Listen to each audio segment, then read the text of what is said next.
support the objectives of this hearing. I want to commend our chairperson, Senator Rodante Marcoleta, for prioritizing this important issue before us. I agree with as Vice Chairperson of the Senate Committee on Finance and Vice Chairperson of the Senate Blue Ribbon Committee. I agree with Senator Gatchalian. Babantayan po namin itong budget for 2026. At bilang chairman ng Committee on Health, di na po bago sa ating bansa ang paghagupit ng mga bagyo at hindi na rin po bago sa atin ang pagbaha. Pero Mr. Chair, I share the observations that despite billions of pesos for funding for flood control projects, flooding becomes worse. Mas lalo pang tumataas at yung mga lugar na dating hindi naman kadalasang binabaha ngayon ay binabaha na rin. Taon-taon, pataas ng pataas ang budget para sa flood control pero pataas ng pataas rin po ang pagbabaha. At yung baha dyan sa PGH, pakita lang yung picture, hindi po na-address. Sana bigyan po ito ng priority ninyo. Mas malapit naman po ito sa atin at mas nakikita nyo, yung pondo po sa health is less than triple ang budget ng DPWH kumpara sa health. At tuwing nagbabaha po ay hindi lamang nakaka-apekto sa mga pagmamayari at kabuhayan ng ating mga kababayan, nilalagay nyo rin po sa alanganin ang buhay ng mga kababayan natin na biktima ng bagyo. I am also particularly concerned the reports of increasing number of leptospirosis cases overwhelming our hospitals.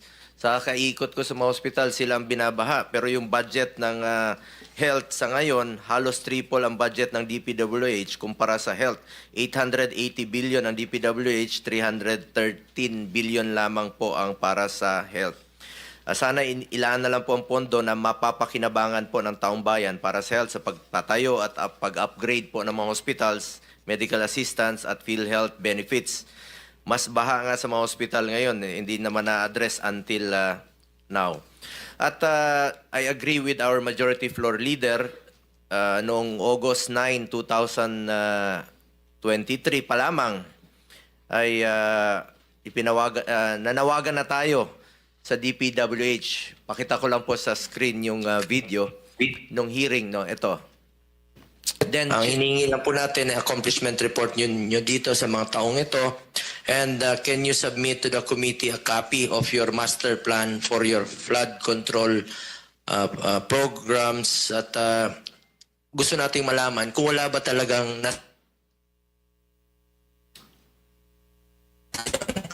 na pondo dito na inilaan nyo po sa ilang taon na patuloy nyong pinupondohan at tumataas pa.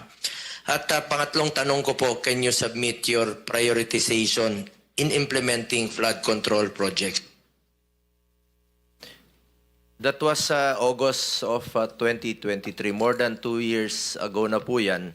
At pinaalalahanan natin kayo, dapat ilagay ang flood control sa lugar na may madalas binabaha at maproteksyonan na tao. Ang tanong natin, bakit doon nilagay sa walang tao, may flood control pero walang pinoproteksyon ng tao, walang kinokontrol na baha? Napapansin ko po sa taas na nilalagay po itong mga flood control sa walang tao at walang pinipigil na baha. Sana po inilaan na lang po ito sa mga importante pa nating mga proyekto. At ngayon rin po, sinusuportahan natin ito, lalong-lalo na po sa mga issues ngayon. I also co-authored Senate Bill number 783. Ang panukalang batas na ito ay ipagbawal na pumasok sa anumang kontrata ng gobyerno mula sa national level hanggang sa LGU level ang mga kamag-anak ng government officials hanggang sa 4th civil degree of consanguinity and affinity. To the DPWH, ay dapat po ayusin nyo po ang inyong master plan. Matagal na po yan na hinihingi natin, pero after ilang taon, nandiyan pa rin po itong mga flood control. Ang bagyo po, hindi natin kayang pigilan. Pero ang labis na pagbaha, pagkawala ng kabuhayan at buhay, kaya po nating magawa ng paraan. Ang korupsyon, kaya nating pigilan, the flood problem demands the unwavering attention of the government. Let us make corrupt officials accountable. I call upon everyone here as today to carefully deliberate, draw upon expert insights, and work together for a solution to resolve this matter. Maraming salamat po, Mr. Chair. Mamaya na lang po magtatanong. Thank you, Senator Bong. Before I call on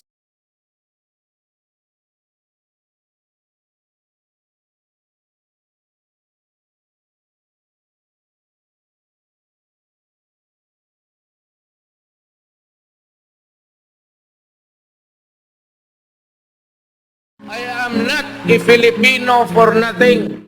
I did what I had to do. And whether you believe it or not, I did it for my country.